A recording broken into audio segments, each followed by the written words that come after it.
그리스도인에게 있어 성경을 체계적으로 날마다 조금씩이라도 읽는 습관을 들이는 것이 매우 중요합니다. 그런데 이런 습관을 갖는 것은 쉽지가 않습니다. 그 이유가 무엇일까요? 흔히 사람들에게 왜 당신은 성경을 매일 읽지 않습니까?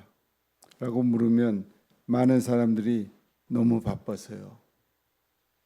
성경을 읽을 시간이 없어요 라고 대답합니다. 그 말은 틀린 말이 아닙니다. 현대인들은 정말 바쁘게 삽니다. 그래서 리처드 포스터는 현대사회에서 그리스도인의 세 가지 대적은 시끄러움, 조급함, 혼잡함이라고 했습니다. 너무 바쁘기 때문에 조급함을 가지고 살아가는 것이 현대인의 특징이며 그것은 주님과 동행하는 삶을 사는데 큰 방해거리가 됩니다. 그런데 이것은 때때로 목회에도 동일하게 적용됩니다. 현대 많은 목회는 참 바쁘게 진행됩니다. 그리고 이 분주함은 목회자로 하여금 참된 목회자가 되지 못하게 합니다. 이처럼 현대인들에게 주어지는 분주함은 평신도뿐만 아니라 목회자에게도 동일하게 그의 신앙에 큰 장애물이 됩니다. 유진 피터스는 묵상하는 목회자라는 책에서 이렇게 말합니다. 바쁜 목회자는 아주 나쁜 말입니다. 그 말은 아내가 불결하다는 말과 비슷하고 은행원이 횡령을 했다는 말과 비슷합니다. 분주한 목회자라는 말은 엄청난 수치이며 신성 모독에 가깝다. 그리고 유진 피터스는 이 책에서 이제 목회자의 본질에 해당하지 않는 분주함을 버리고 목회자의 본질, 말씀과 살아가는 목사가 되고 싶다고 했습니다. 그는 기도하는 목회자, 설교하는 목회자, 다른 이들의 말에 귀를 기울이는 목회자가 되고 싶다고 했습니다. 그리고 그것이 목회자의 본질이라고 고백합니다. 저 또한 현대 목회를 하면서 피터슨의 말에 깊이 공감합니다. 오늘날 현대의 삶은 많이 바쁩니다. 그래서 많은 것을 놓치며 살아갑니다. 그러나 우리는 바쁜 일상 속에서 말씀을 놓치고 살아가면 안 됩니다. 때로는 나의 삶에 찾아오는 분주함을 내려놓고 하나님의 말씀을 묵상해야 합니다. 하나님의 말씀으로 깊이 들어가 하나님의 뜻을 발견하고 그 뜻 안에서 세상을 살아갈 때 우리는 세상을 바르게 살아갈 수 있습니다. 오늘 본문 말씀의 시편 기자는 하나님의 말씀을 참으로 사랑해서 주야로 말씀을 묵상하는 사람이었습니다. 묵상한다는 것은 무엇을 의미합니까?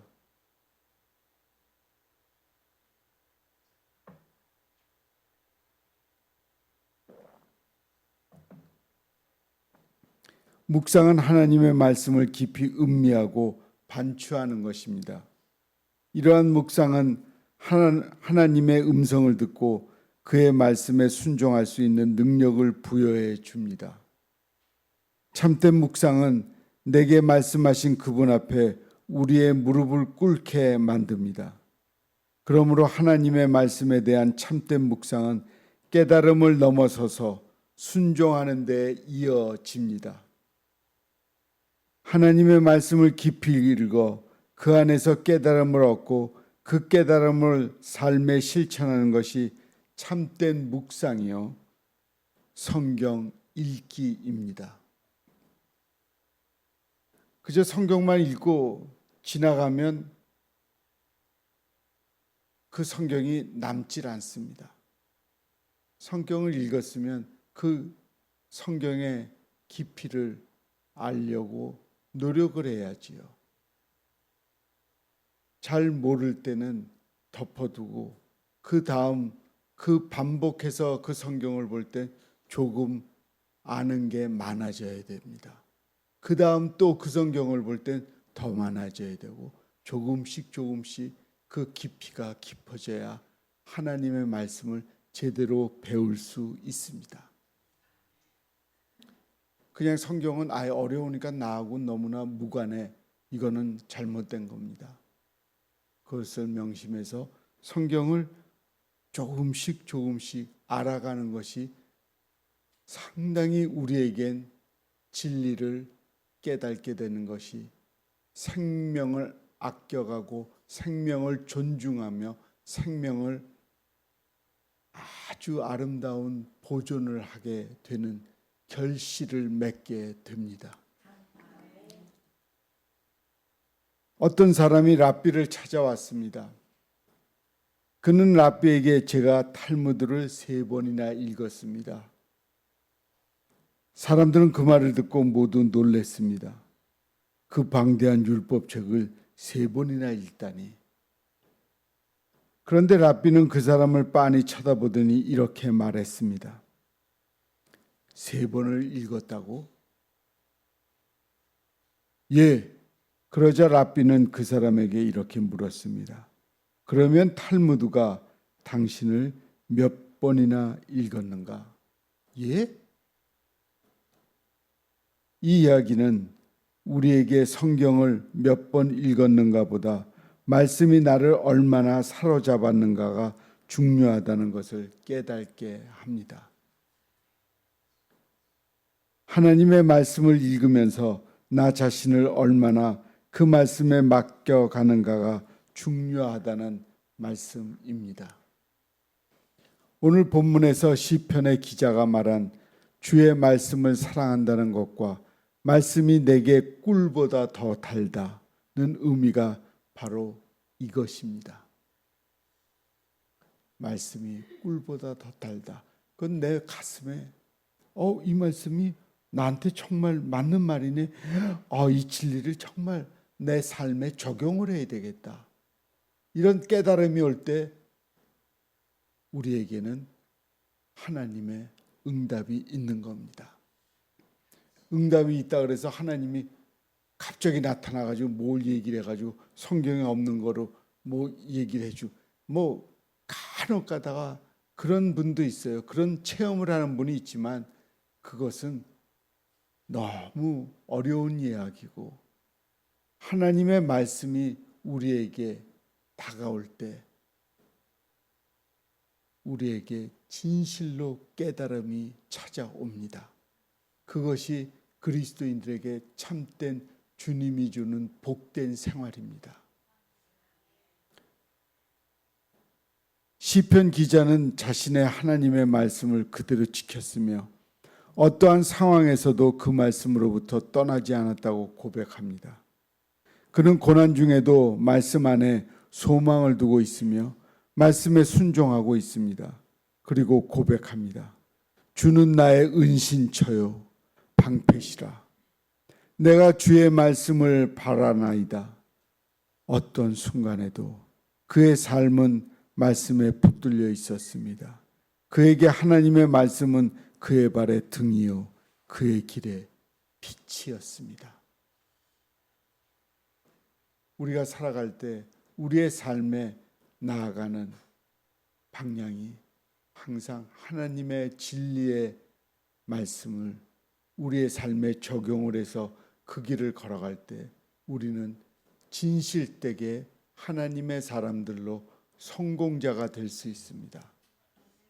그냥 세상에서 살던 버릇이 너무나 깊이 남아 있어서 항상 교회 안에서는 말씀을 듣고 말씀으로 행동하는 것 같지만 교회 밖에 세상에 나가서는 하나님의 말씀을 적용하는 사람이 매우 드뭅니다. 그냥 세상 방법대로 내가 사는 방법대로 그냥 살게 되지요. 그러니까 우리의 성도의 모습, 제 자신과 여러분의 자신이 성장이 안 되는 거예요. 하나님 보시기에 성장해야 참 좋은데 그런 하나님이 보기에 성장하는 모습이 안 보이는 것이 매우 안타깝습니다. 저도 이제 은퇴할 날이 몇 년이 안 남았지만 우리 삶에, 저의 삶에, 여러분의 삶에 하나님의 말씀에 적용해서 살아가는 삶이 되는 것이 매우 우리를 그리스도인으로서 바르게, 올바르게 하나님이 보기에 매우 좋은 모습으로 살아가는 우리의 모습이 됩니다. 목사로서 산다는 것은 큰 고통을 수반하는 것인 동시에 큰 축복입니다.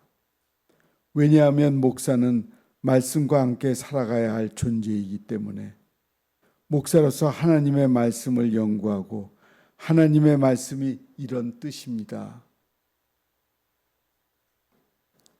여기에 하나님의 뜻이 있습니다라고 외치는 것이 목사의 사명입니다. 나는 하나님을 믿습니다. 나는 하나님이 이런 분이라는 것을 알고 있습니다. 담대하게 외치고 하나님을 사랑하고 사는 것은 목사의 행복을 말하는 것입니다. 세상적으로 대단한 것이 주어지지 않는다 할지라도 이것을 포기할 수 없는 것은 이 행복을 알기 때문입니다. 저는 이 자리에 있는 여러분 또한 이 은혜를 누리기 원합니다. 말씀을 붙들고 사십시오. 어떤 상황에서도 말씀을 의지하시고 그것에 순종하십시오. 그때 여러분은 하나님의 말씀이 여러분의 삶의 빛이라는 사실을 알게 됩니다. 우리의 삶에 여러분 모두 삶 속에 빛이 나는 행동은 말씀대로 살아갈 때 일어난다는 것을 잊지 마십시오. 안네 프랑크의 일기책이 있습니다. 안네 프랑크라는 13살 난 유대인 소녀가 쓴 일기인데 전쟁의 참화를 가장 현실적이고 감동적으로 전하는 책으로 평가받고 있습니다. 제2차 세계대전 중인 1942년 6월 14일부터 2년에 걸쳐 쓰여진 이 일기는 감수성이 예민한 어린 소녀의 눈으로 전쟁의 비극을 묘사합니다. 유태인의 말살 정책은 편 히틀러를 피해 안네 가족은 다른 두 가족과 함께 비밀 입구가 있는 은신처에서 운둔 생활을 합니다.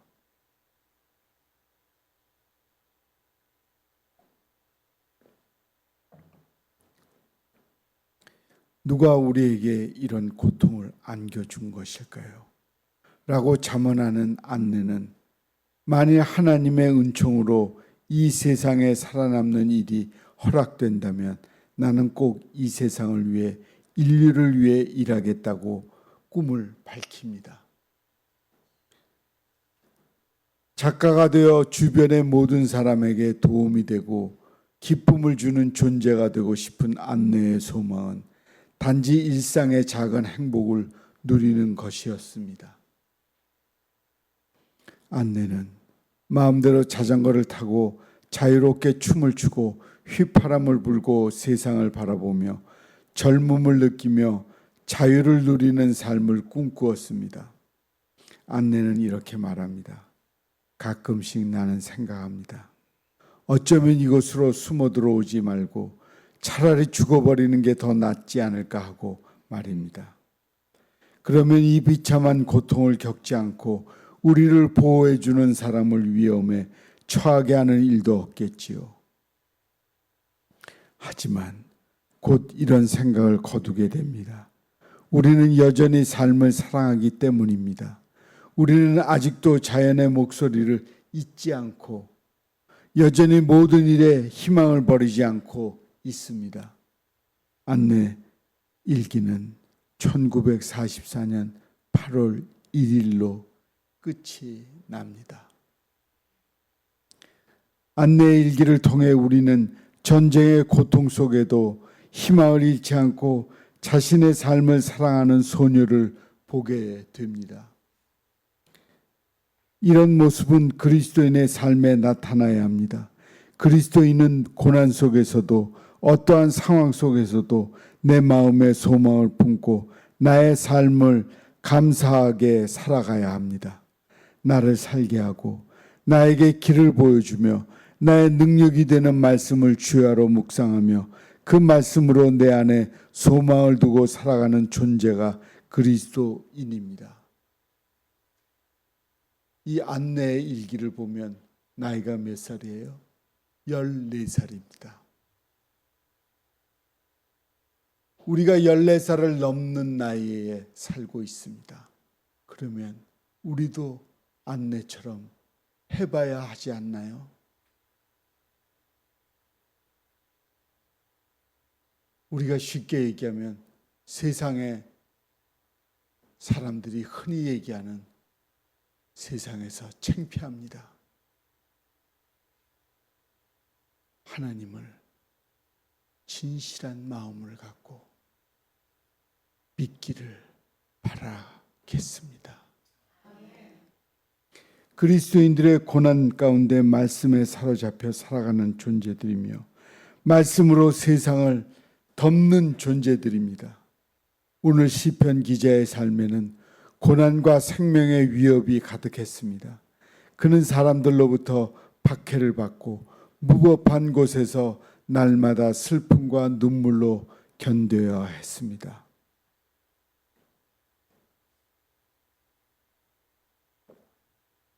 그러나 시인은 어둡고 무법한 현실 사람들이 나를 박해하는 곳에서도 나는 하나님의 말씀을 따라가고 싶다고 고백합니다. 본문 말씀 107절과 109절입니다. 나의 고난이 매우 심하오니 여호와여 주의 말씀대로 나를 살아나게 하소서.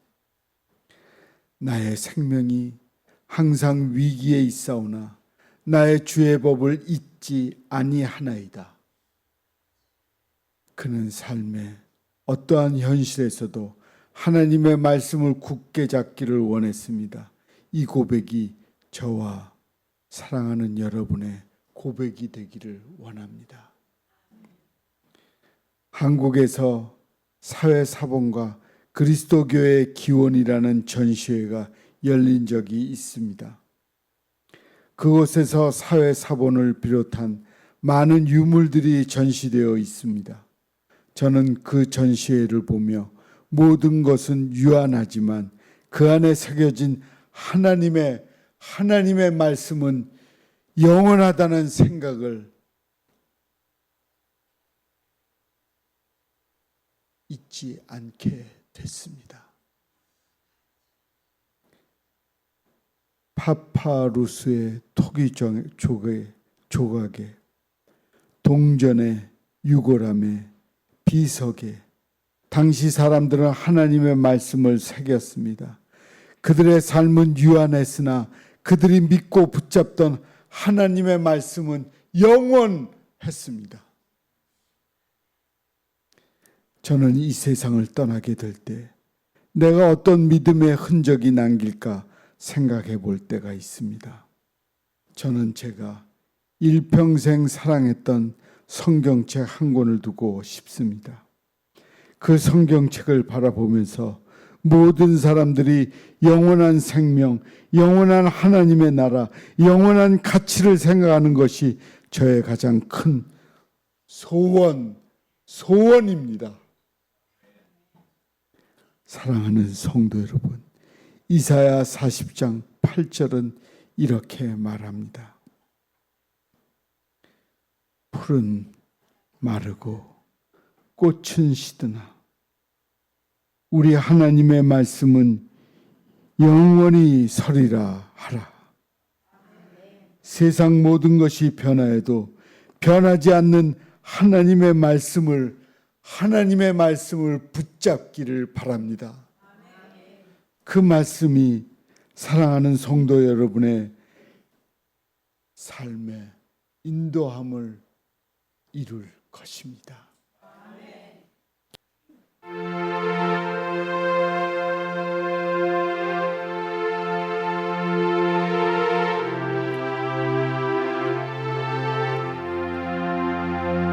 주의 말씀 받은 그날 참 기쁘고 복되도다. 이 기쁜 마음 못 이겨서 온 세상에 전하노라. 기쁜 날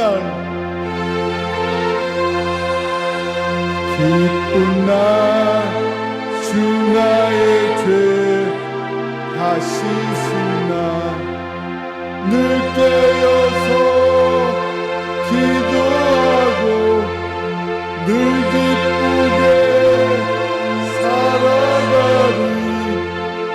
기쁜 날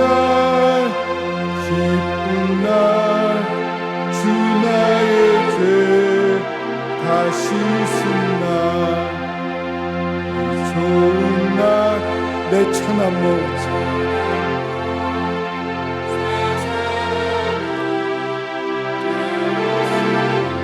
이 몸과 마음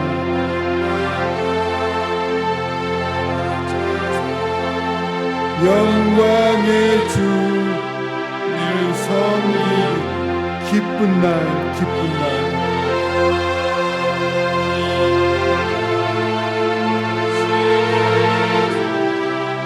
다 씻은 날 늘 깨어서 기도하고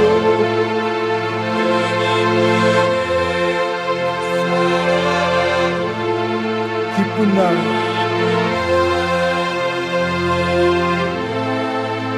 주 나의 죄 다 씻은 날 새 사람 된 그날부터 평안한 마음 늘 있어서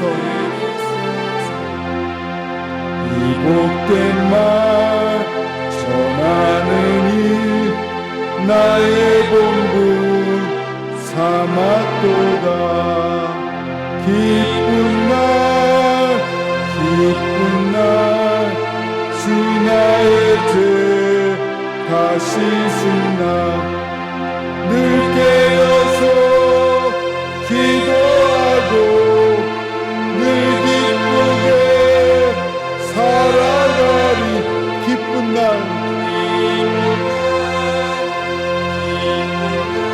주 나의 죄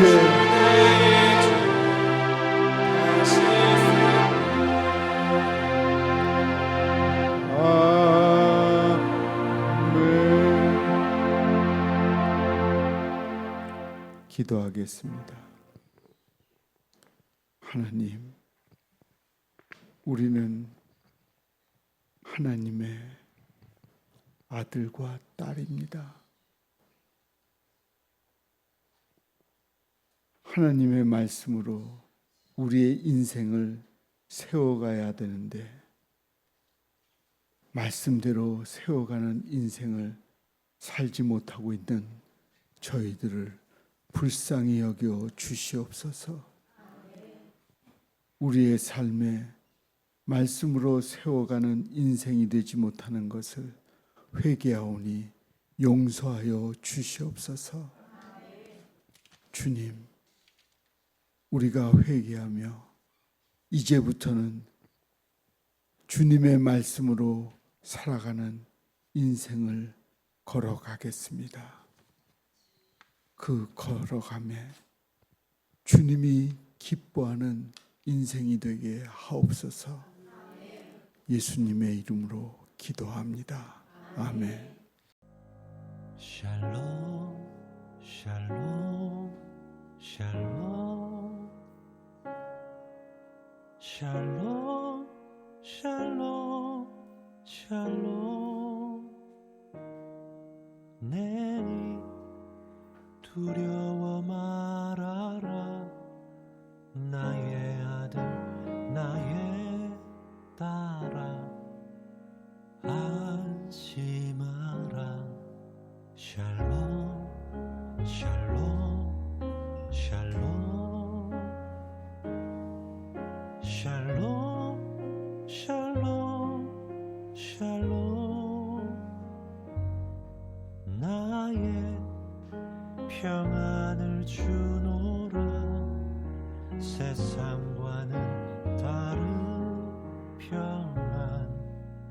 두려워 마라 샬롬